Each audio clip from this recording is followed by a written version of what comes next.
bir nəfər gəldi İmam Əli əleyhissalamın yanına, dedi, ey müttəqilərin imamı, heç sənin qəlbindən keçir ki, bir günah eləyəsən?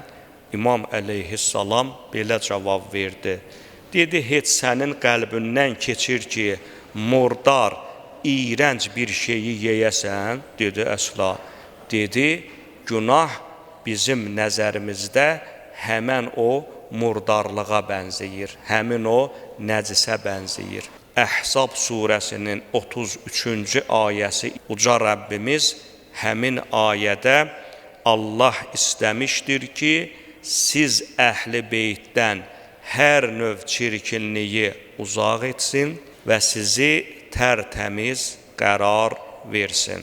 Deməli, əhl-i beyt nəinki zahiri günahlardan, hətta batini günahlardan, düşüncələrində belə günah keçirməkdən, günah iş görməkdən çox-çox uzaqdırlar. Bəs ayədə işlənilən iradə sözünün mənası nədir? Yenə də deyirəm, bu anlayış geniş şəkildə, təfərrüatlı şəkildə bizim kəlam və hədis şərhi ədəbiyyatında keçir.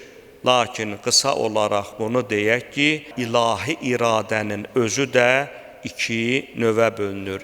Birincisi, əl-iradətü təşriiyyə deyərlər. Yəni, şəri iradə, sadə misalla desək, məsələn, müəllim istəyir ki, hər bir şagird əlaçı olsun, amma şagird oxumur.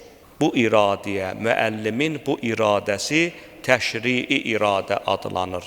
Bir də var əl-iradətü təkviniyyə, yəni təkvini iradə. Məsələn, kainatın xəlq edilməsi, məsələn, günəşin məşriqdə çıxıb məğribdə batması və yaxud qızdırıcılıq, istilik xüsusiyyətinə, nuraniyyət, işıq vermə xislətinə sahib olması təkvinidir. Allah belə istəyib, günəşin bu iradədən kənar bir istəyi ola bilməz. Əhl-i beyt qeyd etdiyimiz bu və buna bənzər digər ayələrdə həmi ismət məqamına sahib olan bir varlıq kimi göstərilib və həm də sevilməsi, ehtiram göstərilməsi vacib olan, zəruri olan varlıqlardır.